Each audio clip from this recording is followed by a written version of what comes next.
आज के इस नवदंपति और गर्भवती माता कार्यक्रम में हमारे विद्यालय की अध्यक्षता कर रहे हैं माननीय श्री महेश जी अग्रवाल। आप जिला सचिव सरस्वती शिक्षा परिषद जिला सागर, जिनके मार्गदर्शन में यह विद्यालय और सागर जिले के सभी 22 विद्यालय उत्तरोत्तर उन्नति कर रहे हैं और सभी विद्यालय प्रगति की ओर अग्रसर हैं। आपका विद्यालय में स्वागत है, वंदन है, अभिनंदन है। हमारे विद्यालय की समिति विद्यालय के अध्यक्ष श्री माननीय विनोद जी अग्निहोत्री, आप सेवानिवृत्त प्रोफेसर हैं। हमारे विद्यालय के कई आचार्यों ने आप लोगों से रसायन शास्त्र पढ़ने का सौभाग्य मिला। आपका भी विद्यालय परिवार में स्वागत है, वंदन है, अभिनंदन है। हमारे विद्यालय समिति के व्यवस्थापक श्री सचिन जी कटारे, आप सिविल इंजीनियर हैं और विद्यालय के पूर्व छात्र हैं। आपका भी विद्यालय में स्वागत है, वंदन है, अभिनंदन है। विद्यालय के प्राचार्य श्री सुमित कुमार जी मलोटिया, आपका विद्यालय में स्वागत है, वंदन है, अभिनंदन है। हमारे विद्यालय के प्रधानाचार्य श्री शरद जी पटेल, आपका भी स्वागत है, वंदन है, अभिनंदन है।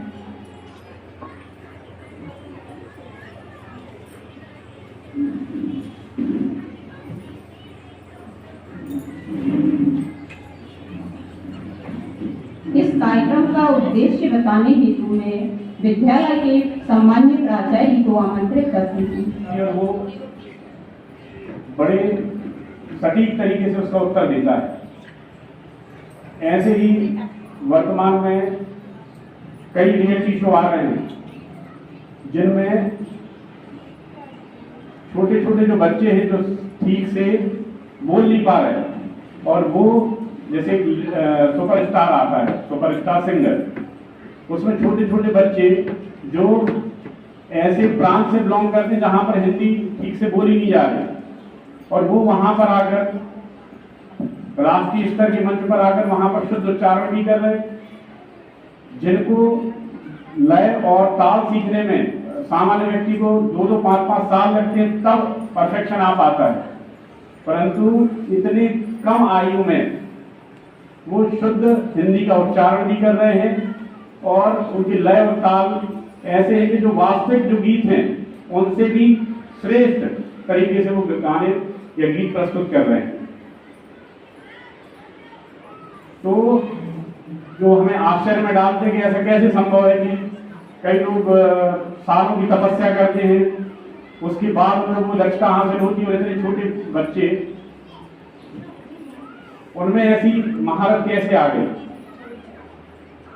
ऐसे ही सभी परिवार में होता है कि जो बड़ी बड़ी कॉम्प्लिकेशन आती है मोबाइल में, तो हम अपने छोटे बच्चों को दे देते हैं कि ये मोबाइल में ये सुधार दो, ये प्रॉब्लम आ रही। हम नहीं सुधार पाते लेकिन वो छोटा सा बच्चा तो उसको सुधार लेता है। छोटा जो बच्चा है वो इंग्लिश पढ़ के नहीं जानता, उसको समझने उसका अर्थ नहीं पता, लेकिन उसको पता है किस तरीके से किस फंक्शन में जाके किस चीज को बंद किया जा सकता है। जो प्राचीन जो कथाएं हैं उनमें हमने अभिमन्यु का नाम सुना है कि उन्होंने गर्भ में ही चक्रव्यूह में कैसे प्रवेश करना है वो कला सीख ली थी।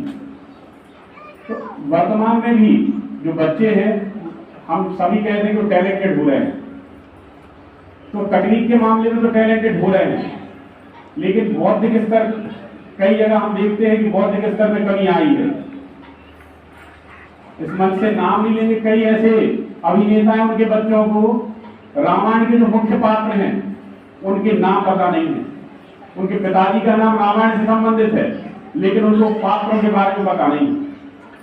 इसका मूल कारण यही है कि हम तकनीक के क्षेत्र में तो आगे हैं, उस पर चर्चाएं होती हैं, परंतु जो हमारी मौलिकता है उसको हम खोते जा रहे हैं। तो नवदंपति और जो गर्भावस्था में माताएं बहनें हैं वो उनके विचार, आचार विचार किस प्रकार से हो, क्या सुने, क्या बोले, क्या क्रियाकलाप करें, इसी विषय को लेकर विद्या भारती की योजना अनुसार ये कार्यक्रम रखा गया है, ताकि जो हमारा जो शिशु हो वो उसका सर्वांगीण विकास हो। केवल ऐसा नहीं कि केवल कुछ क्षेत्र में बहुत अच्छा और कुछ क्षेत्र में बहुत कमजोर। तो इसी विषय को लेकर आज का ये जो कार्यक्रम है वो रखा गया है। अब मैं सागर जिले के माननीय जिला सचिव जी को आमंत्रित करता हूं कि वो आगे विषय आप लोगों के बीच। माँ सरस्वती, आज के हमारे इस कार्यक्रम में हमारे समिति के अध्यक्ष, व्यवस्थापक, प्राचार्य, प्रधानाचार्य, आचार्य बंधु और हमारी सभी माताएं और नवदंपति जो भी उपस्थित हैं, सबका इस विद्यालय में स्वागत है, अभिनंदन है। आप लोगों को बहुत बहुत बधाई कि आप इस विषय को जानना चाहते हैं, समझना चाहते हैं। निश्चित रूप से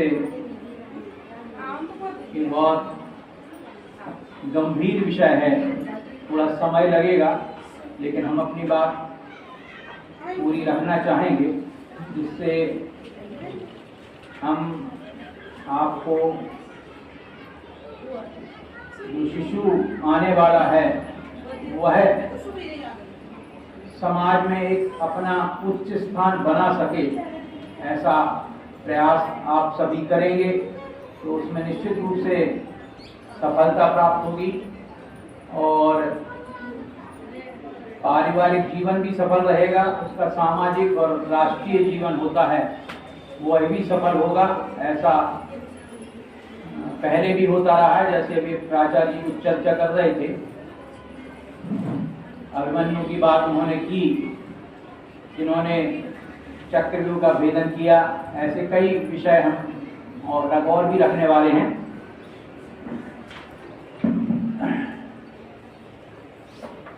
एक शब्द आया, धन्नो गृहस्थाश्रमा। हमारा गृहस्थाश्रम धन्य है, क्योंकि चारों आश्रमों का आधार यह गृहस्थाश्रम होता है। और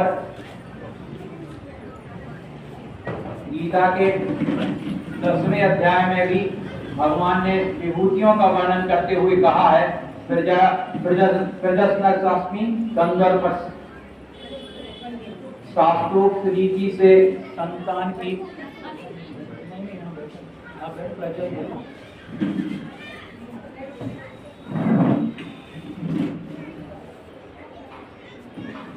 जो शास्त्रोक्त रीति से संतान की उत्पत्ति का हेतु कामदेव हूँ भगवान, ऐसा कहते हैं। मतलब जो विभूतियां बताई उसमें ऐसी बात की गई है। बाबा रामदेव तो कहते हैं कि जब कामदेव नहीं होता तो रामदेव भी नहीं होता। वास्तव में हमारे जीवन में यह गृहस्थाश्रम, दुनिया में जो भी महापुरुष हुए हैं वह गृहस्थाश्रम के माध्यम से ही आए हैं। पहला की बात करें तो यह एक हिरण्यकश्यप, एक राक्षस का बेटा था, लेकिन वह जब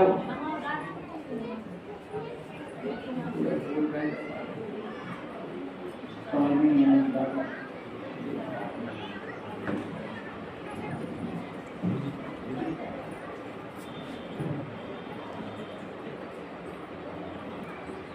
उनकी माता कयाधु घर पे थी और वह एक तपस्या करने हिरण्यकश्यप चला गया। तो इंद्र को लगा कि ऐसा अच्छा मौका है, यह गर्भवती है, उसके भी जो बेटा होगा वह भी एक राक्षस होने वाला है, क्यों ना इसका गर्भ नष्ट कर दिया जाए। तो उसको लेके इंद्र उनको लेके घसीटते हुए जा रहे थे। रास्ते में नारद जी मिल गए, उन्होंने रोका, क्या कर रहे हैं आप? और उस कयाधु को अपनी बेटी बनाकर वह अपने आश्रम में ले आए और उससे जो प्रहलाद का जन्म हुआ, जिसके लिए सारा कुछ प्रयत्न करने के बाद भी वह राक्षस नहीं बन पाया, भगवान का भक्त बना। आप लोगों को लगता होगा कि बहुत अनुकूल परिस्थितियां हों तब हम अपने बच्चे को आगे बढ़ा सकते हैं, लेकिन जब हम शिवाजी की दृष्टि की ओर डालते हैं, उनकी माता जीजाबाई की, तो जब शिवाजी का जन्म हुआ तब वो जंगलों में भटक रही थी, उनका अपना भी कोई ठिकाना नहीं था, लेकिन उन्होंने अपने बच्चे को, अपने गर्भस्थ शिशु को महाभारत की शिक्षा दी। महाभारत उन्होंने सुनी और पढ़ी होगी, सुनी होगी, और उसके माध्यम से जो पुत्र जन्म हुआ वह जीवन में एक बार दुश्मनों के चंगुल से आया और फिर उससे निकल गया। एक अभी कुछ दिन पहले टीवी में एक छोटा सा 2 वर्ष का बालक आया था, वह बोलना भी नहीं आता था उसको, लेकिन वह पूरे विश्व की राजधानियां बताता था। कैसे बताता था? तो जब जानकारी प्राप्त की गई तो उसके माता पिता दोनों यूपीएससी की तैयारी कर रहे थे, आईएएस की तैयारी कर रहे थे, और वो आपस में डिस्कशन करते थे, एक दूसरे से पूछते थे। उसका परिणाम ये हुआ कि उसको जन्म के बाद में, जन्म के पहले ही यह सब याद हो गया। जब उसका जन्म हुआ तो 1.5 साल का बच्चा तोतली भाषा में वह सब बताता है। आप लोग भी देखते होंगे कि हमारे बच्चे 1.5 वर्ष का बालक मोबाइल चलाता है, उसको हिंदी भी नहीं आती, अंग्रेजी भी नहीं आती, उसको कोई जो इंस्ट्रक्शन कोई दे तो उसको समझ में भी नहीं आ सकता, लेकिन उसको कहाँ से आगे चलाना, ये माँ चलाती रही है मोबाइल। उसका परिणाम ये हुआ कि वह सीख गया, उसको किसी ने नहीं बताया। तो ये जो शास्त्रीय विधि की बात करते हैं और अशास्त्रीय विधि क्या होती है? कश्यप की 2 पत्नियां थी, एक अदिति थी, एक दिति थी। पत्नियां तो और भी थी, लेकिन ये 2 मुख्य पत्नी थी। अदिति से शूर वगैरह बालकों का जन्म हुआ, तो दिति को एक जो स्वतिया डाल होती है वह हुई कि हमारे को कोई पुत्र नहीं है। और उस समय जब उसको ये भावनाएं आई तब संध्या काल चल रहा था, संध्या का समय चल रहा था, और जो कश्यप जी हैं नदी के किनारे संध्या पूजन कर रहे थे, संध्या का कर्म जो होता है वो कर रहे थे। लेकिन उसको मन में उस समय जो भावनाएं आई उसको वो संभाल ना सकी, वो कहा नहीं मुझे पुत्र चाहिए। तो उन्होंने कहा ठीक है आपको भी पुत्र मिल जाएगा, नहीं अभी चाहिए। वो नहीं मानी और झोपड़ी में ले गई। उसका परिणाम ये हुआ कि जो पुत्र हुए, तुरंत कश्यप मुनि ने बाद में कह दिया कि जो पुत्र इस समय जिस समय आपने आग्रह किया है ये दुराग्रह था, और इसका परिणाम ये होगा कि ये पुत्र राक्षस होंगे।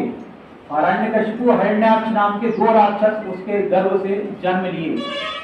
अब आप इस बात को समझने का प्रयत्न करें कि हम जो कुंडली बनवाते हैं वह जन्म के बाद की बनती है, लेकिन जो कश्यप जी ने कुंडली बना दी थी वह गर्भाधान के समय की बनाई थी।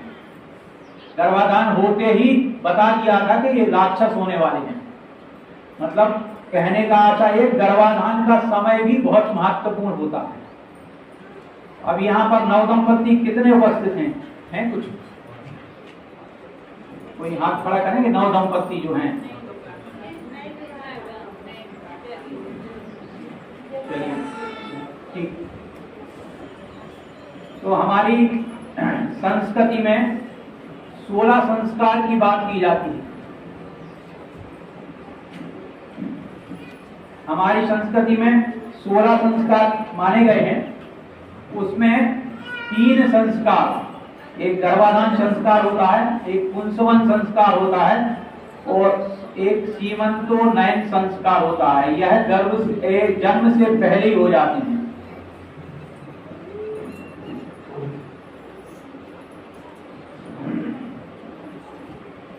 अब कहेंगे कि ये संस्कार का क्या मतलब होता है। संस्कार के दो पक्ष होते हैं, एक दोषोपनयन और एक गुणाधान। हम अपने दोषों को दूर करें, ये तो दोषोपनयन हो गया। आपके शरीर में कोई दोष है, कोई बीमारी है, इनको हम दूर करते हैं। गर्भाधान के पहले हमें अपने आप को तैयार होना पड़ेगा, अपने आप को तैयार करना चाहिए कि हमारे शरीर में कोई दोष तो नहीं है, कोई रोग तो नहीं है। और दूसरा होता गुणाधान। जब दोष दूर होंगे तो उसका गुणाधान होता है, हमारे शरीर में, हम में अच्छे गुणों का विकास कैसे होगा, उसका गुणाधान होता है। जैसे हीरा होता है, जब निकलता है तो उसमें धूल मिट्टी लगी रहती है, उसका जो धूल मिट्टी साफ होती है वो दोषापनयन है, मतलब दोषों को दूर करना है। तो जब उसको तराशा जाता है और एक सुंदर हीरा का रूप दिया जाता है, गुणाधान होता है। ऐसा हमारे लिए भी करना चाहिए, अपने दोषों को दूर करें।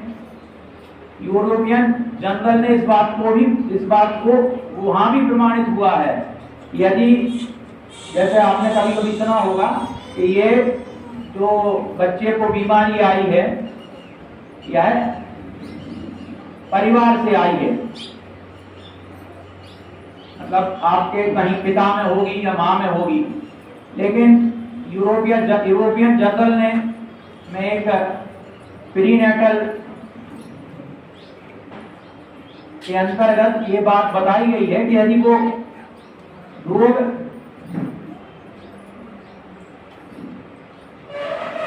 गर्भाधान के पहले उस रोग को दूर कर दिया जाए,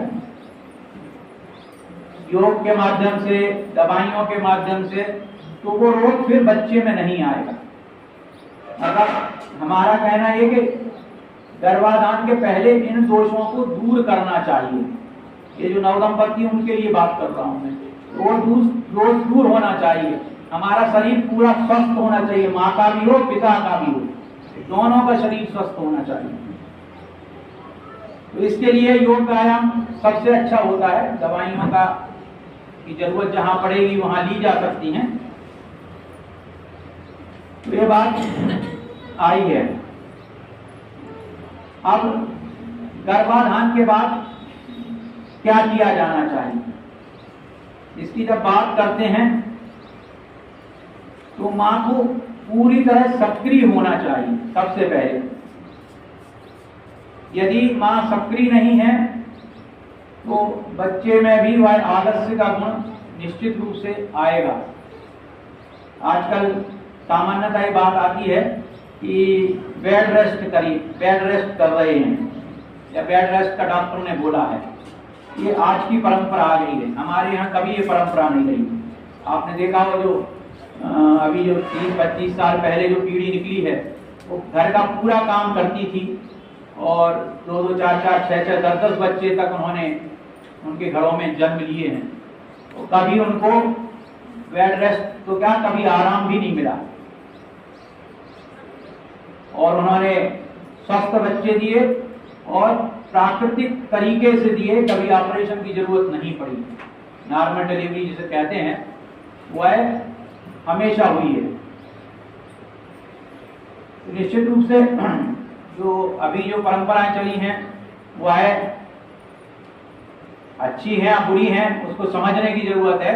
कभी कभी तो लगता है कि कोई ऐसा जानबूझ के कहा जाता है जिससे सीजेरियन डिलीवरी की जरूरत पड़े, ऐसा हमको लगता है।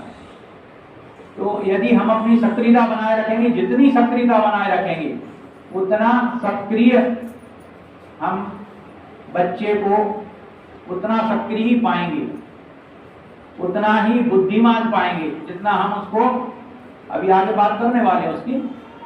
तो इसके बाद जब गर्भाधान हो जाता है, बच्चा आता है, तो बच्चे को अच्छे गुणों का विकास कैसे किया जाना चाहिए, इसकी जब हम चर्चा करते हैं तो हम उनको सबसे पहले तो परिवार भाव जागृत करें। परिवार भाव कैसे होता है? सामान्यतः ये होता है कि हम अपने बच्चे से बात करें, बात अपना हाथ पेट पर रखकर हम उससे बात करें, दिन में कई बार बात करें और सबका परिचय भी कराएं, सबके सम्मान की बात करें। हम अपने परिवार में भी सबका सम्मान स्वयं करें। हम अपने परिवार में जब सबका सम्मान करेंगे और उससे उस भावना को व्यक्त अपने बच्चे से भी करेंगे। ये आपकी दादी हैं, ये दादाजी हैं, ये चाचा हैं, ये चाची हैं, ये आपका बड़ा भाई है, आपकी बड़ी बहन है। ऐसा जब हम बात करते हैं, उनको सम्मान देने की बात करते हैं, जरूरी नहीं कि आप बोलें उसके लिए, आप मन में भावना करें। जैसे आपके सामने आपकी सास आती हैं तो आपको मन में भावना व्यक्त करना चाहिए कि ये आपकी दादी आई हैं, अब उसको प्रणाम, इनको प्रणाम करो। ये भावना हम व्यक्त करें, हम भी उनको प्रणाम करें और उससे भी प्रणाम करने का आग्रह करें।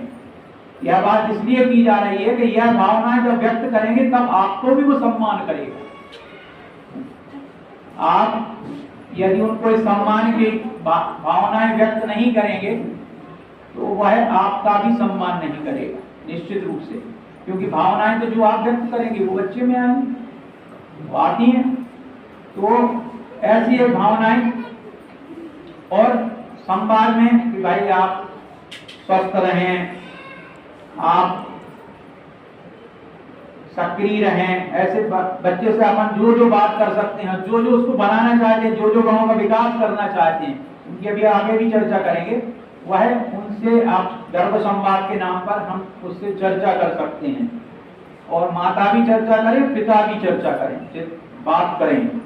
क्योंकि क्या होता है कि माँ तो बात करती है लेकिन पिता बात नहीं करते। तो क्या होता है कि वो माँ के प्रति तो संवेदनशील होता है, बेटा जो देखा होगा आपने कि माँ के प्रति तो संवेदनशील होता है, लेकिन पिता के प्रति उतना संवेदनशील नहीं होता है, क्योंकि पिता उतनी थोड़ी दूरी रहती है माँ से। तो उसके 9 महीने तक तो बिल्कुल लगा ही हुआ है, उसके अंदर पेट के अंदर है, इसलिए उसको भावनाएं वो समझ सकता है।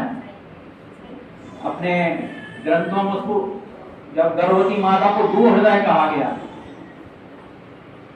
2 हृदय माना जाता है।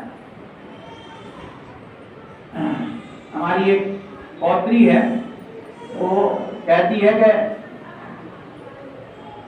छोटी है, अभी 6-7 साल की है, वो कहती है कि माँ के पेट से मैं आई हूं, इसलिए माँ की बात तो मुझे माननी पड़ेगी। पिता की बात नहीं करती, पिता से तो बात मतलब पिता की बात जरूरी नहीं मानना, लेकिन माँ की बात तो माननी पड़ेगी क्योंकि उसके पेट से आई हुई है। इस तरह की बात होती है। एक जब आप अपने बच्चे से बात करेंगे तो एक परिणाम कितने सुखद आते हैं, उसका एक चमत्कारपूर्ण बात हम बता रहे हैं। 7वें महीने में एक बच्चे की गर्भनाल उसकी गले में फंस गई। डॉक्टरों ने कह दिया कि इसकी डिलीवरी कराना अनिवार्य होगा। ये बिल्कुल मतलब उदाहरण है ऐसा। जब आप बच्चे से बात करेंगे तो जब वो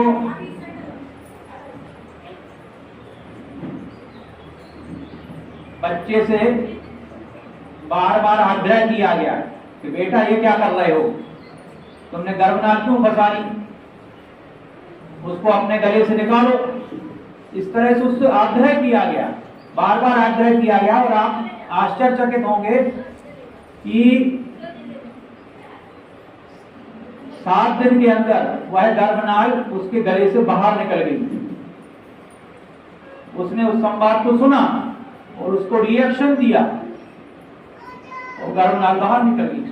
डॉक्टर आश्चर्यचकित हो गए, ऐसा हो ही नहीं सकता था, लेकिन हुआ। क्योंकि जब आप बात करेंगे बार बार तो वो सक्रियता उसमें आती है, उस पर रिएक्ट करता है, वो समझता भी है। तो यह एक चमत्कार देखने को मिला। दूसरी बात आती है कि हम सक्रियता कैसे बनाएं? तो हम योग प्राणायाम कर सकते हैं, इसकी कोई मनाही नहीं है। यदि आप पहले से करती रही हैं तो और अच्छी तरह से कर सकती हैं, नहीं करती रही हैं तो सब कर सकती हैं। इसके कुछ वीडियो भी हम लोग व्हाट्सएप में भेजने वाले हैं आप लोगों को, क्योंकि अब बहुत सारी चर्चा एक घंटे में संभव नहीं है। लेकिन कपालभाति को और एकाग्र प्राणायाम को छोड़कर सारे प्राणायाम किए जा सकते हैं, सारे प्रकार के योग किए जा सकते हैं, सूर्य नमस्कार भी किया जा सकता है। बस हमें ध्यान ये रखना है कि हमें कोई जोर जबरदस्ती नहीं करनी है, पेट दबना नहीं चाहिए, उल्टे लेटने के व्यायाम आपको नहीं करना है। ऐसे व्यायाम किए जा सकते हैं। एक कार्यक्रम आता है इंडिया टीवी पर, योग के रंग स्वामी रामदेव जी के संग, उसकी एक एंकर है मीनाक्षी करके। उसने, क्योंकि वो पूरी कई वर्षों से बाबा रामदेव के साथ योग करती रही है स्टूडियो के अंदर ही, और आप आश्चर्य करेंगे कि वह 9वें महीने तक, 9वें महीने के अंतिम दिन तक, मतलब जो बाद के 10 दिन छोड़ दीजिए, उसने छुट्टी ले ली थी, 9वें महीने के अंतिम दिन तक टीवी पर सबके सामने पूरे योग आसन करती रही। और अभी अभी उसने वो 9-10 दिन के लिए अपना जो अंतिम 10 दिन होते हैं, 9-10 दिन होते हैं, उसके लिए उसने छुट्टी ली है और अपना पूरा कार्य करती रही, योग प्राणायाम सारे कुछ करती रही। उसके वीडियो है, हम आपको भिजवाएंगे। तो योग व्यायाम किए जाने चाहिए। जितना आप योग व्यायाम करेंगे बच्चा स्वस्थ होगा, नॉर्मल डिलीवरी के चांसेस होंगे, और आपका जो शिशु होगा वह भी योग में माहिर हो जाएगा।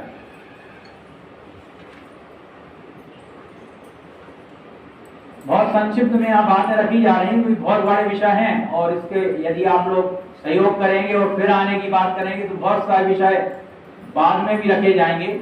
अभी ये पहला सेशन है आप लोगों का, पहली बार आप आई हैं, तो बहुत ज्यादा बातें नहीं की जा पाएंगी, क्योंकि आप उसको समझना भी है।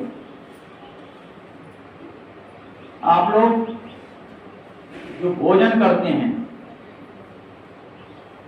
उसमें क्या खा रहे हैं, इस पर कभी चिंतन नहीं होता।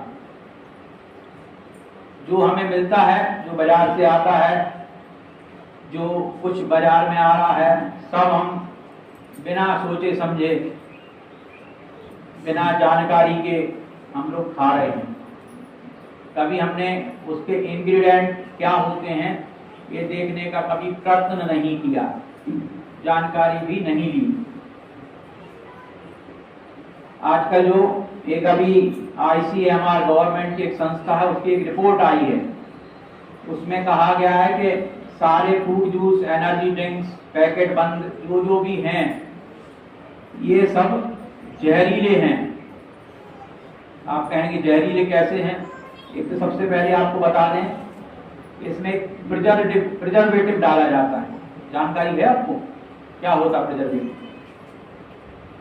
किसी को है? प्रिजर्वेटिव का मतलब ये होता है कि जब कोई चीज, जैसे आप घर में दूध रखिएगा तो कितने टाइम तक चलेगा वो? 4-6 घंटे, इससे ज्यादा तो नहीं चलेगा ना, खराब हो जाएगा। और आप आइसक्रीम खाती हैं तो कितना पुरानी होती है मालूम है आपको? कोई 2 महीने, कोई 3 महीने, कोई 4 महीने यूं चलती रहती है, हमेशा फ्रिज में तो नहीं रहती वो, कभी डिब्बे में बंद होके ट्रक में भर के आती भी होगी, तो कहाँ से फ्रिज रहेगा उसमें? तो उसमें एक प्रिजर्वेटिव डाला जाता है जो उसके बैक्टीरिया को नष्ट करने का काम करता है, और बैक्टीरिया जन्म नहीं देने देता। अब आप बताइए, जो वस्तु बैक्टीरिया को नष्ट करने का काम करती है वह जहर हुई कि अमृत हुई? क्या हुई? जहर हुई ना। और आपके पेट में जाके क्या करेगा वो? अमृत का काम करेगी ना? करेगी? नहीं करेगी? तो करेगी। जो वस्तु बैक्टीरिया को नष्ट करने का काम करती है वो आपके पेट में जाके अमृत का काम नहीं करने वाली, वो जहर का ही काम करेगी। तो ऐसा हम और कुछ खा रहे हैं। बाजार का जितना पहले हमारे यहाँ अचार बनता था, आप लोगों ने कभी देखा हो, दादी दादा जो भी दादी बनाती थी आपके परिवार में, कभी कोई प्रिजर्वेटिव का उपयोग नहीं होता। नमक से और तेल से उसको प्रिजर्व किया जाता था, दोनों खाने योग्य वस्तु हैं।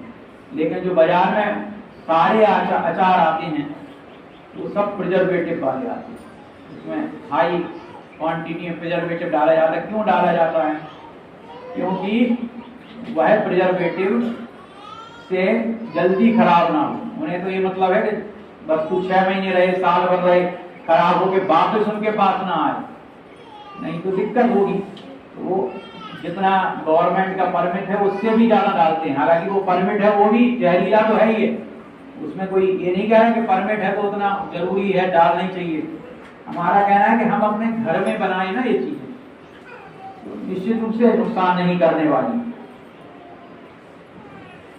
सभी प्रकार के फल, आप थोड़ा चर्चा अपने डॉक्टर से कर सकते हैं, लेकिन सभी प्रकार के फल पपीता को छोड़कर खाए जा सकते हैं, लेकिन मौसमी फल खाना है। आप कहेंगे फल जो आते हैं मौसमी होते हैं, ऐसा नहीं होता। कई फल बिना मौसम के भी आते हैं। कहाँ रहते हैं वो? कोल्ड स्टोरेज में। कितने पुराने होते हैं? 2 महीने, 4 महीने, 6 महीने, और वो आपको मिलते हैं। अभी एक रिपोर्ट आई थी, तो दही जो आता है, तो जब दही सस्ता होता है, दूध सस्ता होता है, तब दही जमा जमा के कोल्ड स्टोरेज में स्टोर कर दिया जाता है, और आपको 4-4, 6-6 महीने पुराना दही ताजा दही के नाम पर मिलता है बाजार में। तो हम प्रयास ये करें कि सबसे अच्छा हो कि गाय का दूध मिले, नहीं मिले तो अलग बात है, लेकिन गाय का दूध का प्रयास किया जाए, वो भी देशी गाय, जर्सी की बात नहीं कर रहा हूँ। वह दूध से हम घर में दही जमाएं और वह खाएं, वह स्वादिष्ट भी होगा, नुकसान भी नहीं करेगा। तो ये ऐसा किया जाना चाहिए। दूसरा, जो जो भी आप खाएंगे बच्चे को उसका स्वाद आता है गर्भ से। आपने देखा होगा आज एक बहुत बड़ी समस्या है समाज में कि हमारा बच्चा खाता ही नहीं है। क्या खाता है? पिज्जा खाएगा, बर्गर खाएगा, और रोटी नहीं खाएगा, दाल सब्जी नहीं खाएगा। क्यों नहीं खाएगा? कि आपने नहीं खाया।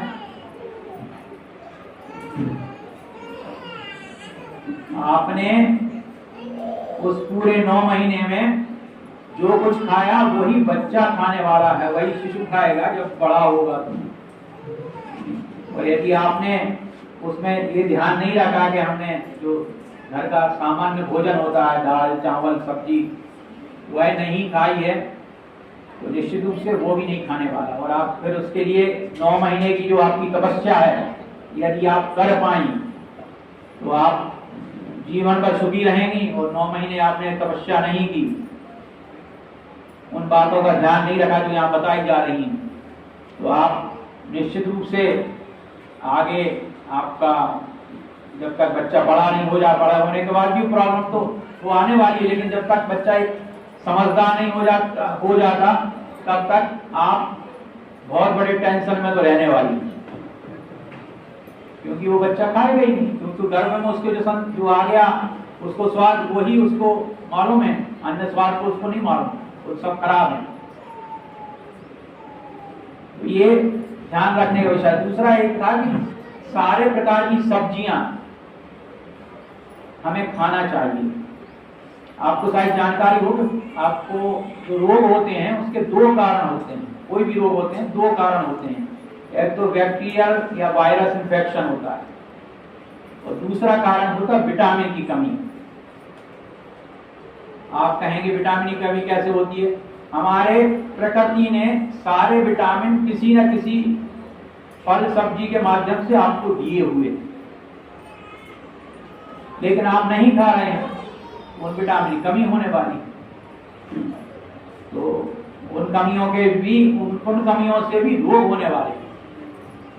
तो हम जितने प्रकार की अच्छी सब्जियां हैं, ताजी सब्जियां हैं, वह खाने का प्रयत्न करेंगे। एक और परंपरा चली है वो शायद सब जगह है, अपने यहाँ भी हमने देखी, दूसरी जगह भी है कि मार्केट डे होता है, बाजार का दिन होता है। उस दिन पूरे हफ्ते की 10 दिन की सब्जियां हम लोग खरीद ले आते हैं, वो फ्रिज में पूरा भर देते हैं, तो फिर वो 7 दिन तक खाई जाती है। निश्चित रूप से हो सकता है वहां पर 10-5 रुपए सस्ती मिल जाती होंगी, लेकिन आप ताजी सब्जी क्यों नहीं खा सकते? क्यों हम इकट्ठी भर के पूरा बाजार उठा लाते हैं और सब फ्रिज में भर देते हैं? और आपको जानकारी दे दें कि आप जो फ्रिज में रखते हैं, आपको लगता है कुछ हमारा इसमें खर्चा नहीं हो रहा है, जितना ज्यादा सामान रखेंगे उतना ज्यादा आपका बिजली का बिल भी बढ़ेगा, ठीक है ना? मतलब नुकसान तो आपको होने ही वाला है। इसलिए आग्रह है कि हम सब्जियां जो लाएं वो बाजार से वो ताजी लाएं, जहां ताजी मिल सकती हैं। अपने यहाँ की परंपरा नहीं आई है, लेकिन बड़े शहरों में रिलायंस वगैरह के बड़े बड़े मॉल खुल गए, उसमें भी 8-8 दिन पुरानी सब्जियां आती हैं। अपने यहाँ तो गेहूं की रोटी सामान्यतः सभी जगह खाई जाती है और हम दोनों समय इसी को खाने में लगे रहते हैं। हमारा आग्रह है कि गेहूं के साथ हम अन्य प्रकार के जो अनाज हैं, मौसम के अनुसार ज्वार, बाजरा, मोरधन, कूटू, सिंघाड़ा, जो भी बाजार में आते हैं, इनका भी प्रयोग करना प्रारंभ करें। कुछ चीजें ऐसी हैं जिसमें बहुत सारे विटामिन हैं, जैसे मोरधन है, ये प्राकृतिक तरीके से होता है, बहुत पौष्टिक चीज है, लेकिन हम लोग उसको कभी व्रत में तो भले ही खा लें, डेली में कभी नहीं खाते, तो उसको खाना चाहिए, ऐसा हम प्रयास करें।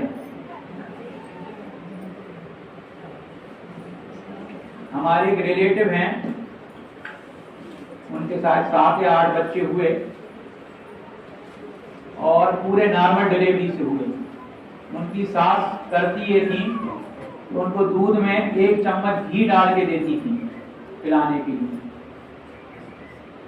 और उसका परिणाम हुआ बच्चे भी अच्छे हुए और तंदुरुस्त हुए।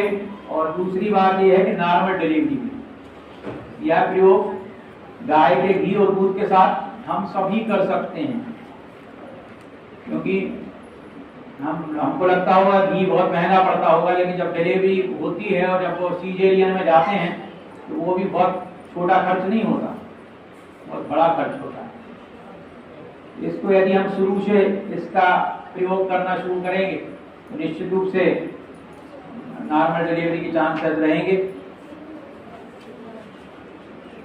एल्यूमिनियम के बारे में एक बात आती है, अभी उसके बारे में एक प्रयोग भी अभी यहाँ करके बताएंगे बाद में।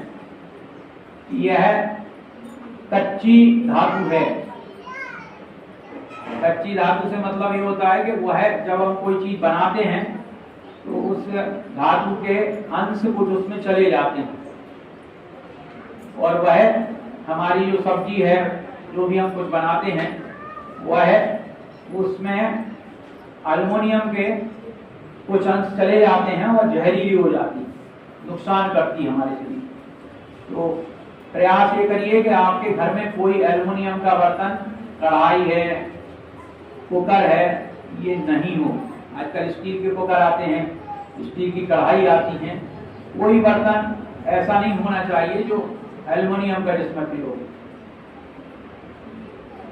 अभी उसके बारे में और भी जानकारी देंगे।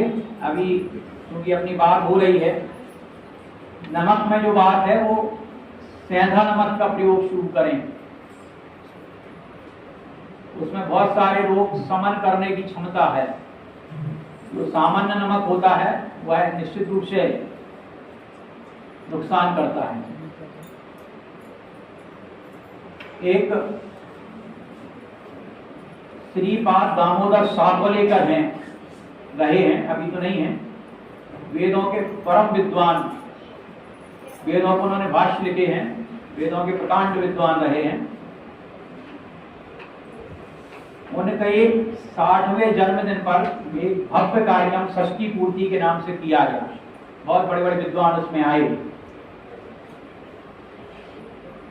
उन्होंने उनकी जैसा कि एक परंपरा है, शुभकामनाएं दी कि आपको बहुत बहुत शुभकामनाएं। आप 100 वर्ष जिए, जीवे सदा सदम, आपका जीवन 100 वर्ष से ऊंचा हो। सबने उनको ऐसी शुभकामनाएं दी। जब उनको स्वयं बोलने का बाद में मौका मिला, उनसे बाद में कहा गया कि आप भी कुछ बात रखेंगे, उन्होंने बात की कि आप जो शुभकामनाएं दे रहे हैं उसके लिए बहुत बहुत धन्यवाद, लेकिन आपको मैं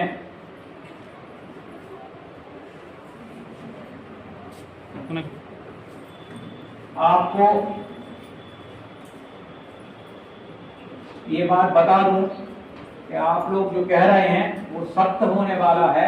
मैं 100 वर्ष जीने वाला हूं। 60 वर्ष की उम्र में वो ये कहते हैं कि मैं 100 वर्ष जीने वाला हूं। उनसे कहा कैसे? उन्होंने कहा आप इसको अहंकार नहीं मानिए, लेकिन वेदों में जो जीवन जीने की जो नियम बतलाए गए हैं उनका मैं 100% पालन करता हूं और मैं 100 वर्ष जीने वाला हूं। और आपको आश्चर्य होगा, वो 102 वर्ष बिना किसी बीमारी के पूरे स्वस्थ उन्होंने जीवन जिया, और केवल 1-8 हफ्ते वो बीमार रहे और चले गए। ऐसा कैसे होता है कि हमारे शास्त्रों में इसकी सब विधियां बताई गई, लेकिन हम शास्त्र भी नहीं पढ़ते और जीवन जीने के जो तरीके हैं वो भी हम जानना नहीं चाहते, जिसका परिणाम क्या होता है कि हम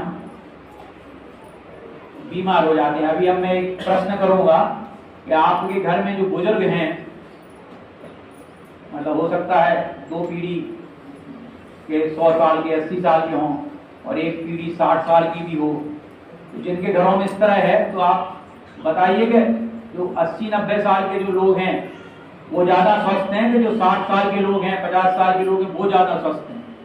ऐसा आपने देखा होगा। 80 साल के लोग भी हैं घर में और 60 साल के भी हैं, तो 60 साल के ज्यादा स्वस्थ हैं कि 80 साल के ज्यादा स्वस्थ हैं? बताइए। 80 साल वाले क्यों हैं? क्यों हैं?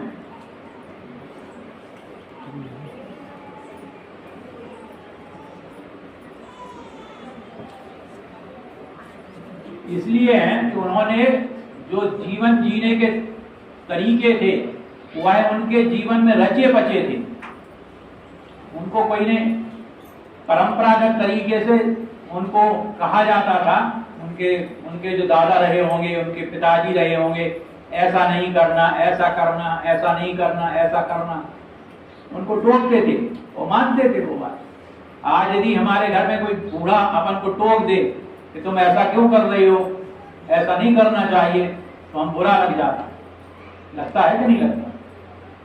जबकि उनका कोई आपके प्रति कोई दुश्मनी नहीं होती, कोई दुर्भावना नहीं होती, वह आपके हित में बात करते हैं, लेकिन हम मानना ही नहीं चाहते।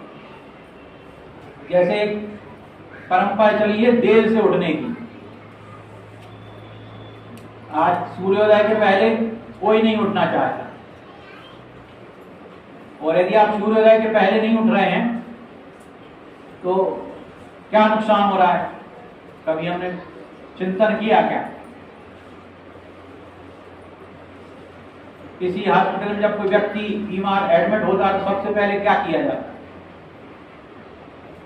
सबसे पहले डॉक्टर क्या करता है मालूम है आपको? ऑक्सीजन चढ़ाता है। कोई गंभीर बीमारी में जब कोई आता है तो सबसे पहले ऑक्सीजन चढ़ाई जाती है, दवाई बाद में शुरू होती है। क्यों? हमारा ऑक्सीजन ही जीवन का आधार है।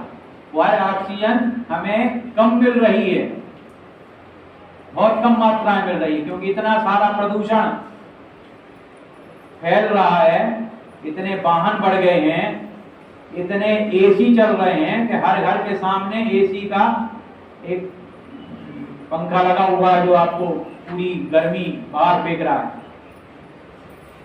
और आपको स्वच्छ वायु ऑक्सीजन के जो इसमें ऑक्सीजन का स्तर अच्छा हो वो आपको मिल ही नहीं रही है। हमारा आग्रह यह नहीं है कि आप कम सोएं, आप पूरी नींद लें, जो आपको लेना वो लें, लेकिन हम जल्दी सो के जल्दी नहीं जग सकते क्या? दूसरी बात, जो सूर्य उदय होता है उस समय सूर्य की रश्मियां अपना जो प्रकाश भेजती हैं वह हमारे स्वास्थ्य के लिए बहुत लाभप्रद होता है।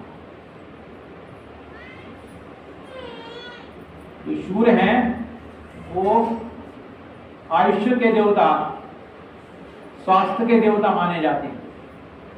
उनके सामने जब हम सूर्योदय के समय खड़े होंगे तो हमारे बहुत सारे रोग कभी जीवन में नहीं आएंगे, और विटामिन डी की कमी तो सभी कहते हैं कि उससे पूरी होती है। तो हम सूर्योदय के समय उठें, उसके पहले उठें और सूर्योदय में सूर्य के दर्शन करें। यदि आपके घर से सूर्य नहीं दिखता तो कोई दिक्कत नहीं है, लेकिन उस समय आप उठ के अपने छत पर, खिड़की में, जहाँ भी जाएं वहाँ से उसकी वायु का आनंद लें तो निश्चित रूप से बहुत अच्छा होगा। सुबह ऊषापान भी सबको करना चाहिए। सुबह उठ के चाय नहीं, पानी पीना चाहिए। हल्का गुनगुना पानी हम पिएं, जितना पी सकती हैं, 1 गिलास 2 गिलास निश्चित रूप से पीना चाहिए। सूर्य को स्नान करके अर्घ्य देना, तुलसी को अर्घ्य देना। आप कहेंगे इससे क्या होता है? जब हम अर्घ्य देते हैं तो सूर्य के जो जल होता है उससे रेज निकलती हैं जो हमारे शरीर पे पड़ना चाहिए, बहुत सारे रोगों को वो भी दूर करती हैं। तुलसी को जल दे के हम तुलसी का रोज 2 पत्ते 4 पत्ते खाएं तो निश्चित रूप से, अभी उसके बारे में भी हम बात करने वाले हैं बाद में भी, तो ये सब चीजें हमारे स्वास्थ्य के लिए लाभ कर रहेंगी। भोजन हम प्रयास ये करें कि घर का बना खाएं। बाजार में आपने देखा हो, जैसे आपने देखा हो समोसे और कचौड़ी बनते हैं, कभी जाकर उनकी कढ़ाई का निरीक्षण करिएगा। एक बार तेल गर्म होता है, उसमें समोसे कचौड़ी निकलेंगी, दूसरे दिन शाम को उसी में फिर निकलेंगी, उसी में तेल डाल दिया जाएगा, अगले दिन फिर उसी में तेल डाल दिया जाएगा। ऐसा वो कब तक, कितने दिन तक चलता है पता नहीं। और आपको मालूम कि जब बार बार किसी तेल को उबाला जाता है तो उसमें एक प्रकार का केमिकल बनता है जो जहर का काम करता है। तो हमारे लिए प्रयास ये करें कि हम घर का बना खाएं। बाजार में आप जो सब्जियां आपको जो बहुत ऊंचे ऊंचे कीमत पे मिलती हैं वो कितने दिन पुरानी होती हैं पता नहीं, फ्रिज में रखी रहती हैं 2 दिन 4 दिन। हम अपने घर में सुबह की सब्जी शाम को नहीं खाते, शाम की सब्जी कल नहीं खाते, लेकिन वहाँ हम 8-8 दिन 4-4 6-6 दिन पुरानी सब्जियाँ पैसे देकर बीमारियाँ लाते हैं घर में। तो हमारा निवेदन है कि हम अपने घर में सब कुछ बनाएं, सब कुछ खाएं, उसमें कोई मनाही नहीं है। एक समस्या और आती है पानी का कम पीना, तो ये भी विचार किया जाना चाहिए।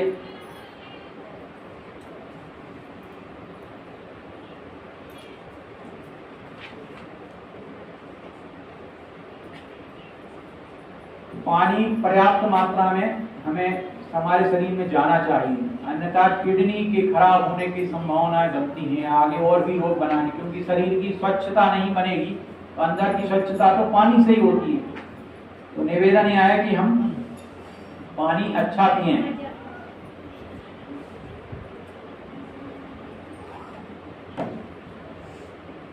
तो ये दिनचर्या की बात की जाती है। अब आती है संस्कार की बात, जिसके लिए पूरा एक कार्यक्रम रखा गया है। तो हमें कहना यह है कि हमारे बच्चे में ज्ञान कहाँ से प्राप्त होगा। जैसे अभिमन्यु की बात की हमने, प्रहलाद की बात की, और भी कुछ बातें की। इनको ज्ञान गर्भ में ही मिला है, तो हम गर्भ में जितना सिखा सकते हैं उतना उसको सिखा दें। उसको सिखाने के लिए क्या करना है, कुछ आपको काम करना है, कुछ आप आजकल इतनी सुविधाएं हो गई हैं कि हमारे यहाँ जो मोबाइल है उनके माध्यम से यूट्यूब पर बहुत सारे प्रवचन डले, कुछ लिंक हम भेजेंगे आपको। सामान्य प्रवचन नहीं सुनना, कुछ ऐसे प्रवचन सुनना है जिससे आपका ज्ञान भी वर्धन होगा, आपके बच्चे का ज्ञान भी वर्धन होगा। गीता मानस का पाठ हमें रोज करना चाहिए। कि हम प्रयास करें कि रोज कुछ दोहे हम मानस के पाठ करें, कुछ श्लोक हम गीता के करें। यदि हम निश्चित रूप से रोज करते हैं तो हम बहुत कई प्रकार का लाभ गेन कर सकते हैं। गायत्री मंत्र और ओम का उच्चारण, इसके लिए तो अंतर्राष्ट्रीय स्तर पर बहुत शोध हुई हैं। ओम का उच्चारण पर तो ये शोध है कि नासा का कहना है कि जो सूर्य में आवाज होती है, जो सूर्य में अपने प्रकार की एक ध्वनि होती है वह ओम जैसी ही होती है। मतलब केवल हमारी मतलब हम जो ज्ञान प्राप्त कर रहे हैं ओम का, वह है सूर्य की माध्यम से हमें प्राप्त हुआ है। गायत्री मंत्र के माध्यम से भी जो शरीर में बहुत सारे परिवर्तन आते हैं, हमारी बुद्धि का विकास होता है, तो वह विकास भी गायत्री मंत्र के माध्यम से होगा। हमें कुछ सीरियल आपको मतलब कुछ पुस्तकें भी पढ़ना है, कुछ प्रवचन हम केवल सुन सकते हैं, देखने की जरूरत नहीं है। कुछ सीरियल हैं, जैसे पहले रामायण और महाभारत के सीरियल हैं जो पुराने हैं, वो वाले सीरियल यदि हमें लगता है कि टीवी देखने की हमें आवश्यकता लगता है तो वो ही देखना चाहिए। अन्य प्रकार की पिक्चर 9 महीने तक आप न देखें कोई, क्योंकि उसमें जो मारधाड़ देखेंगे आप, वह मारधाड़ का काम आपका बच्चा करने लगेगा। तो निवेदन यह है कि ऐसी कोई भी पिक्चर, ऐसे कोई भी सीरियल जिसमें पारिवारिक भावनाओं को नष्ट किया जा रहा है, आजकल ऐसे सीरियल बहुत आ रहे हैं, उन सीरियल को कभी नहीं देखिएगा। 9 महीने में तो बिल्कुल नहीं देखिएगा, अन्यथा आपके परिवार में वह यह भावनाएं भर जाएंगी। तो हमारा निवेदन है कि यह हमें नहीं करना है किसी भी कीमत पे। अब आप कुछ प्रवचन सुन सकते हैं, कुछ कई प्रकार की बांसुरी गायन सुन सकते हैं, तबला वादन सुन सकते हैं।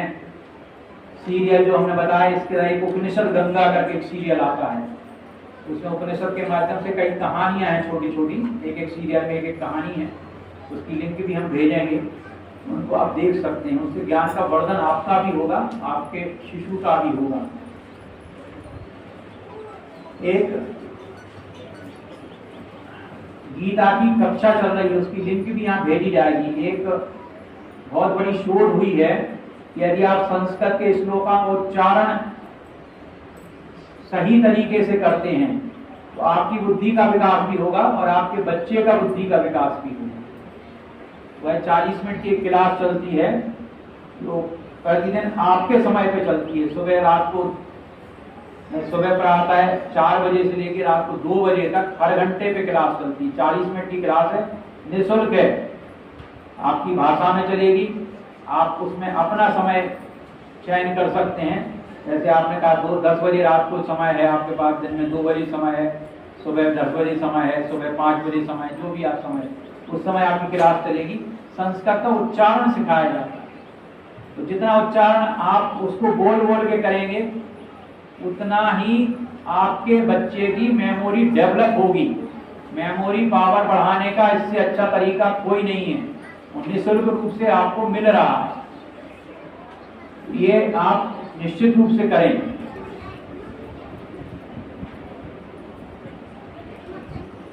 जो अभी प्रणाम वाली बात की थी, वो भी हमें ध्यान रखना है कि हमारे परिवार में हमारे जो बालक है वो यदि उससे आप सम्मान की आशा रखते हैं तो हमें बड़ों का सम्मान देना प्रारंभ करेंगे तो निश्चित रूप से हमें भी सम्मान बाद में मिलने वाला है।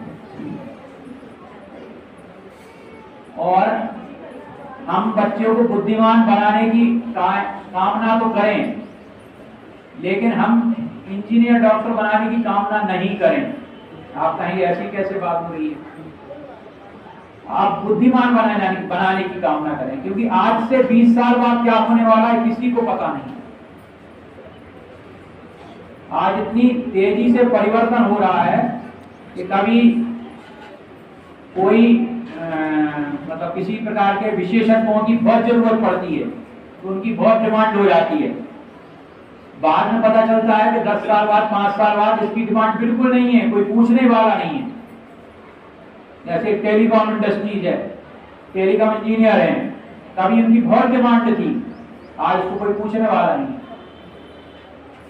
आज एआई आ रही है, आर्टिफिशियल इंटेलिजेंसी, आगे पता चलेगा कि डॉक्टरों की जरूरत ही नहीं पड़ेगी। तो ऐसा संभावना भी हो सकती है क्योंकि सारा काम मशीनें करेगी, सारी जांचें होंगी, मशीन उनको एडवाइस करेगी कि साहब इसको ये रोग है और ये दवाई दी जानी चाहिए। अब डॉक्टर का रोल कहाँ रहा?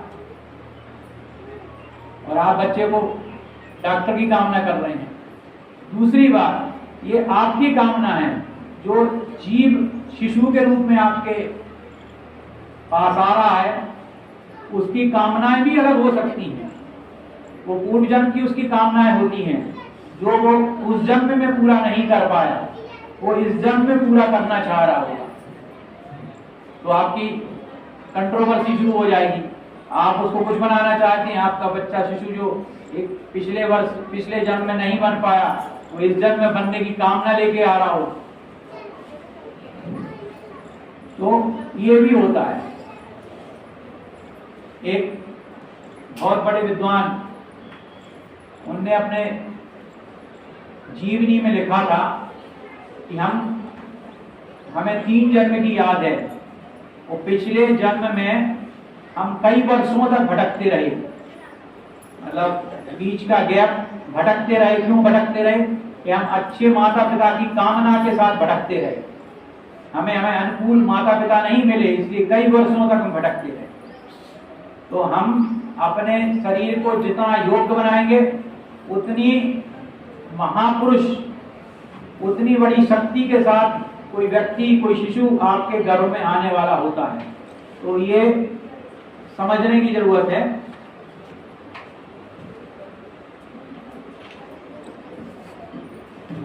अब हम आपको एक चमत्कार बता रहे हैं। आपको एक डॉक्टर जगदीश चंद्र बसु हुए हैं, उन्होंने क्या आविष्कार किया था या क्या अनुसंधान किया था? उन्होंने अनुसंधान ये किया था कि पेड़ों में भी संवेदनशीलता होती है, वो भी जीवित व्यक्ति हैं, लेकिन उसके आगे यह शोध नहीं हुई या हुई है तो हम लोगों को जानकारी में नहीं है कि आप जिनको निर्जीव मानते हैं वो कौन कौन वस्तुएं होती हैं। आप कहेंगे पत्थर निर्जीव होते हैं, उनमें जीवन नहीं होता। कोई धातु निर्जीव होती है, उसमें कोई जीवन नहीं होता। लेकिन यह धारणा भी गलत है, उनमें भी जीवन होता है। अब आपको अभी एक बहुत बड़ा अनुसंधान हुआ, उसमें गॉड पार्टिकल खोजा गया है। हर परमाणु के अंदर गॉड पार्टिकल होता है, मतलब उसमें कोई ना कोई जीवन तो होता है जब गॉड पार्टिकल हो। तो उसका एक ज्वलंत उदाहरण, ज्वलंत एक आपको बताने वाले हैं।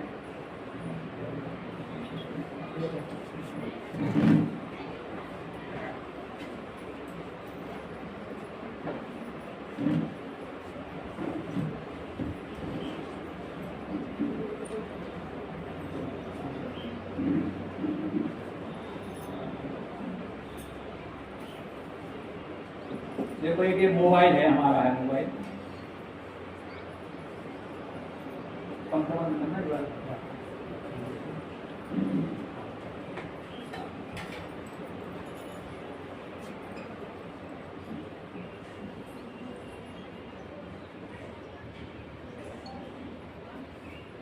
देखिए इसके ऊपर ये हमने रुद्राक्ष की माला इसके सामने लगाई। देखें आप ध्यान से देखना इसको।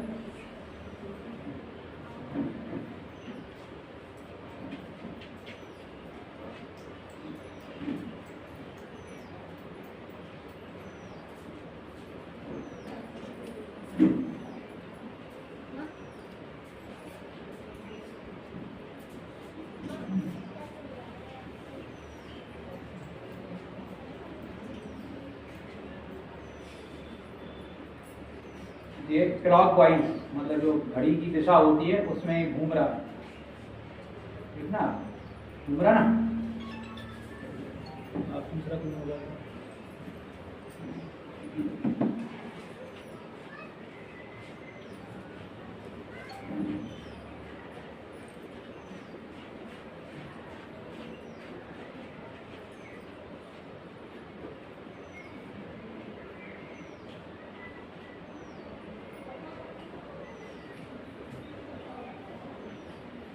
ये कैसा घूम रहा है,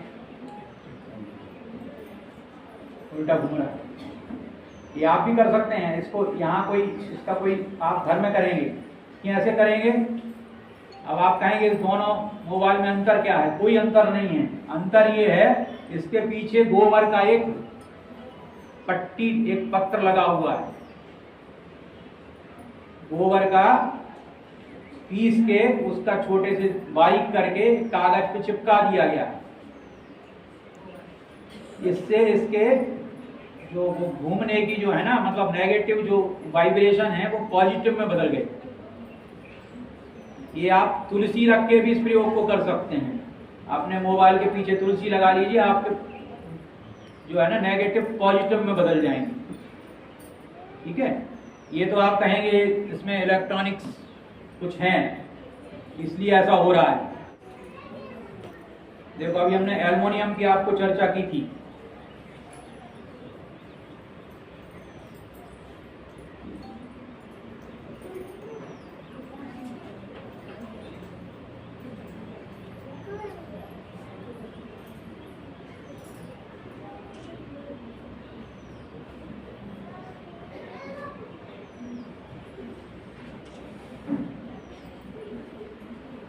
इसको आप निर्जीव वस्तु मानते हैं, लेकिन इसमें कुछ ना कुछ तो है जो निकल रहा है। और ये उल्टी घड़ी की उल्टी दिशा में चल रहा है। इसको हमने मना किया है कि आप इसमें भोजन न करें, आपके शरीर में नेगेटिविटी पे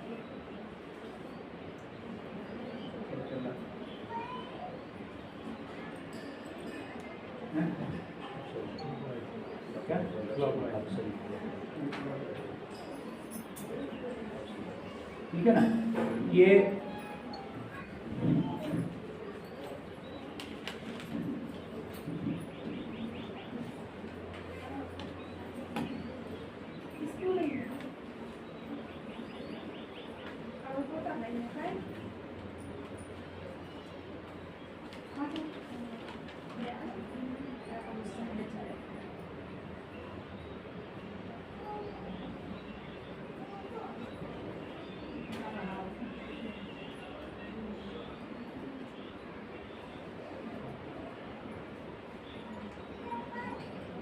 ये क्लॉकवाइज घूम रहा है। और आप जो नमक खाते हैं घर में, साधारण नमक टाटा का जिसे कहते हैं आप, या जो भी खाते हैं, ये वो नमक है।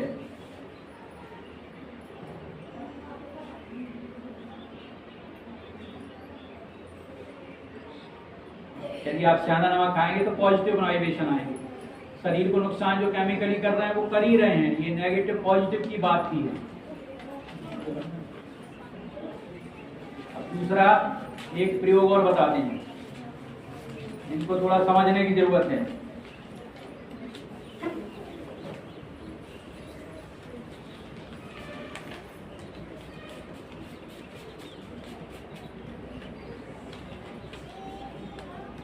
ये खाड़ है, मतलब पूरा कहें या अपन खाड़ कहें, तो मतलब कहने चाहिए प्राकृतिक तरीके से बनाया हुआ है, इसमें कोई केमिकल का प्रयोग नहीं किया गया। हाँ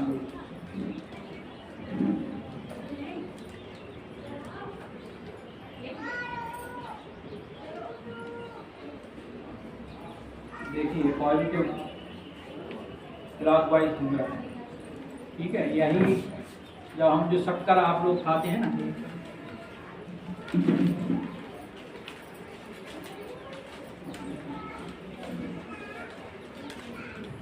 जो आप शक्कर आप लोग खाते हैं जो दाने वाली,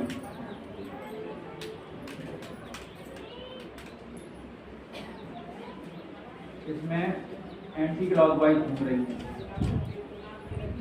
कहने का आशा ये है कि ये जो भी आप खा रहे हैं जिसमें भी केमिकल मिला हुआ है, ये शरीर को नुकसान तो कर ही रहे हैं, आपको नेगेटिव बना रहे हैं। और यदि आप प्राकृतिक चीजें खा रहे हैं तो वो पॉजिटिव बना रहे हैं। तो हमारा कहना ये है कि हम क्या खाएं क्या नहीं खाएं, इसके बारे में बहुत गंभीरता से चिंतन करिएगा। आप लोग जो बाजार का आटा खा रहे हैं, आप अपने घर में कभी गेहूं पीस के रखिएगा, आप देखेंगे कि 15 दिन में वो खराब होने लगेगा, 15-20 दिन बाद। लेकिन बाजार का जो आटा था 2-2, 3-3 महीने पुराना आता, निश्चित रूप से उसमें कोई प्रिजर्वेटिव उसमें भी डाले जाते हैं। तो निवेदन है कि हम घर का आटा खाएं, ठीक है ना। तो ये छोटी छोटी बातें बताई गई हैं, हम बहुत ज़्यादा बात नहीं करना चाहते। जितना आप पालन इनमें कर सकते हैं उतना हम पालन करें, उतनी हम अपने स्वस्थ शिशु को जन्म देंगे, उतना ही हम अच्छे बालक जो 9 वर्ष की या 9 महीने की जो आपकी तप है वो आपको अगले 100 साल तक के लिए एक ऐसे महापुरुष को जन्म देने वाला है, जन्म होगा जो आपका घर का नाम भी रोशन करेगा, आपके परिवार का नाम भी रोशन करेगा, आपके समाज में और राष्ट्र का नाम भी रोशन करेगा। तो हम आपसे, हमारा शुभकामना है आप सभी के लिए। आप सब आए, हमारी बातों को ध्यानपूर्वक सुना, उसमें से हम चाहेंगे कि आप उसमें अधिकांश बातें पालन करें। हम 9 महीने के अंदर जितने भी दिन आपके बचे हैं, किसी के 3 महीने बचे हों, किसी के 4 महीने, हम 1 मिनट का समय खराब न करें। या तो अच्छी बातें सुने, अच्छी बातें पढ़ें, समय खराब बिल्कुल नहीं करना। जितनी बातें हम सुनेंगे, जितनी बातें पढ़ेंगे, वह सब ज्ञान आपके बच्चे को होने वाला है। उतना आप 10 साल की मेहनत करके भी नहीं सिखा पाएंगे जितना आप 9 महीने में सिखा देंगे। यह हमारा आग्रह है। इसके बाद भी हम कार्यक्रम रखेंगे। यदि आप लोग और आगे सुनना चाहें तो और बहुत सारी बातें भी हैं। अभी तो केवल क्योंकि समय, आपको ऐसा न लगे कि बहुत समय लग गया होगी, इसलिए इतना ही बात हम करना चाहेंगे। सबको बहुत बहुत शुभकामनाएं, सबका बहुत बहुत धन्यवाद। आपने हमारी बात ध्यानपूर्वक सुनी और उनका हम चाहते हैं पालन करें। कुछ बातें जो पॉइंट बना के हम आपको व्हाट्सएप पे भेजने वाले हैं। इन्होंने व्हाट्सएप का नंबर नहीं दिया, वो व्हाट्सएप का नंबर जरूर दे दें। कौन से सीरियल देखना चाहिए, कौन सी बातें पढ़ना चाहिए। महाभारत की पुस्तक 700-800 रुपये में आ जाती है, गीता प्रेस की, उसको आप लें। रामायण की पुस्तक भी आप रखें घर में, रामचरितमानस की, गीता की पुस्तक भी रखें और निश्चित रूप से आपको इसका बहुत लाभ होने वाला है। जो हमारे शिवाजी रहे हैं, ये कभी जीवन में मतलब कहना चाहिए अपनी असफल नहीं हुए, तो निश्चित रूप से उसमें महाभारत का योगदान रहा है। अभी हमारे जो नरेंद्र मोदी जी हैं, यह भी महाभारत इनमें घोंट के पिया हुआ है। जब भी कोई उनके निर्णय होते हैं, ये जो महाभारत का जानकार होगा उसको समझ में आ जाता है कि महाभारत से उन्होंने प्रेरणा ली है। जैसे जब एक पहली बार प्रधानमंत्री बने थे तो भारत को नहीं देखा, विदेश यात्राओं पर निकल गए। लोगों ने बहुत कमेंट्स किए कि भारत को देख नहीं रहा, विदेश यात्रा पे चले गए हैं, इसकी क्या जरूरत है, अभी भारत को तो देख लें। लेकिन आपको आश्चर्य होगा, आज जो 10 साल उन्होंने जो शासन किया है ना, वो जो पहले वर्ष की जो विदेश यात्रा है उसका परिणाम था कि इन्होंने बड़े बड़े निर्णय लिए। कोई देश, इतने अच्छे इन्होंने संबंध बनाए विदेशों से, कहीं कोई विरोध नहीं हुआ। और 370 धारा भी हट गई। पाकिस्तान पे अटैक भी किया और आप आश्चर्य करेंगे 50-60 मुस्लिम देश होके भी किसी ने पाकिस्तान का समर्थन नहीं किया। 370 धारा में भी जो विरोध है वो किसी मुस्लिम देश का एक आपका आया है, बाकी कोई ज्यादा आया नहीं। तो निश्चित रूप से उनकी जो पहले यह महाभारत से लिया गया है। आप कहें कहाँ से लिया है, तो जब पहली बार युधिष्ठिर ने राज्याभिषेक हुआ था तो युधिष्ठिर तो राजा बन के गद्दी पे बैठे, उनके 4 भाई विश्व यात्रा पे निकल गए और उन्होंने पूरे विश्व में जिन जिन देशों से या तो मैत्री की या आक्रमण करके उसको अंदर अपने राज्य में मिला लिया। तो यह परिणाम था कि वह उनसे वहां से लिया था। आपने देखा होगा अभी एक 1.5 साल पहले एक घटना घटी थी, पंजाब में वो जा रहे थे तो पता लगा आगे बहुत बड़ा एक भीड़ उनका विरोध करने के लिए खड़ी है और उन्हें किसी कार्यक्रम को उद्घाटन करने जाना था। जब उनको लगा कि यदि हम आगे जाएंगे तो बवंडर खड़ा हो सकता है, लोगों को यदि निकलने के लिए वो प्रयास करेंगे तो गोलियां भी चलानी पड़ सकती हैं। तो उन्होंने कहा हम नहीं, ऐसा नहीं चाहते कि गोलियां चलानी पड़े, हम अपना कार्यक्रम वापस लेते हैं। और बिना उस उद्घाटन के वो वापस दिल्ली चले गए थे। यह हमारे जो कृष्ण भगवान है ना, जिन्हें कहते हैं रण छोड़, ऐसा उन्होंने कई बार जो महाभारत से ली गई है। तो हमारा निवेदन है यदि महाभारत में केवल कौरव पांडव का इतिहास नहीं है, उसमें हजारों कथाएं हैं। तो जीवन में अपने जितनी घटनाएं घटती हैं, जितने प्रकार की घटनाएं घटती हैं, सब पर उसकी कहानियां हैं।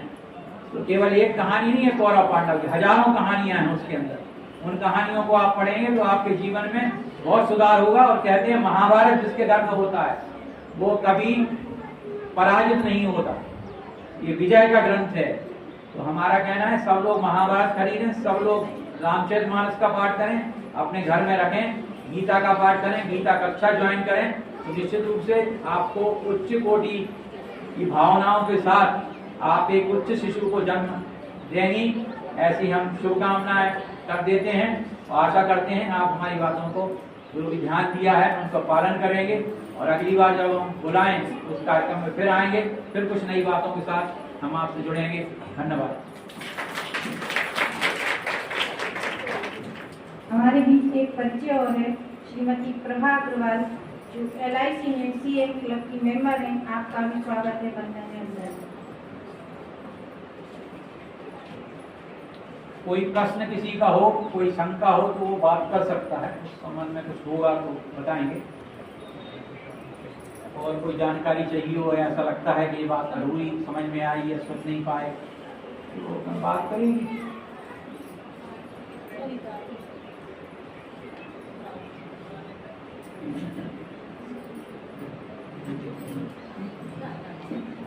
आभार हेतु मैं आमंत्रित करती हूँ हमारे विद्यालय के प्रधानाचार्य श्री शरद जी पटेल कि वो सभी माताओं बहनों मातृ महानुभावों का आभार।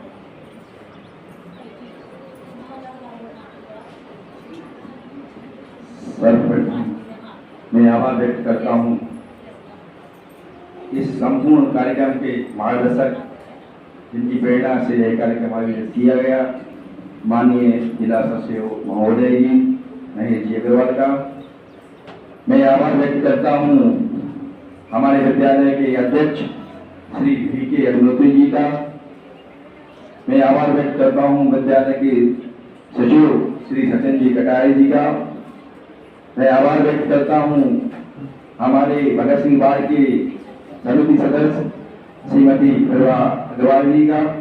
और मैं आभार व्यक्त करता हूँ यहाँ इस कार्यक्रम में उपस्थित सभी माताओं बहनों का एवं उनके परिवारजनों का।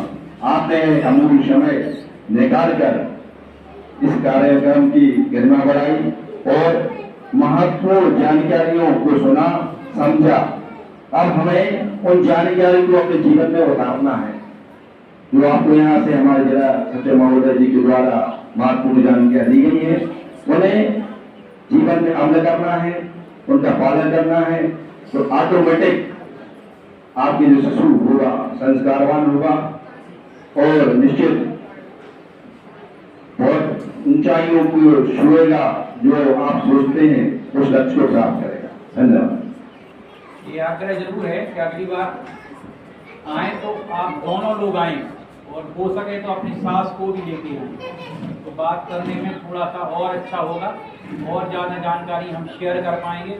और घर में जो बात यहाँ कही गई है वो परिवार में पूरी पहुँचेगी, जिससे आपकी काम करने में यदि लोग आप करना चाहते हैं उसको सब लोग समझ लेंगे तो और अच्छा होगा। विश्व कल्याण एक भाई सब सर्वे भवन्तु सुखिनः, सर्वे भवन्तु सुखिनः, सर्वे सन्तु निरामया, सर्वे भद्राणि पश्यन्तु मा कश्चित् दुःखा भवेत्। ओम शांति शांति शांति।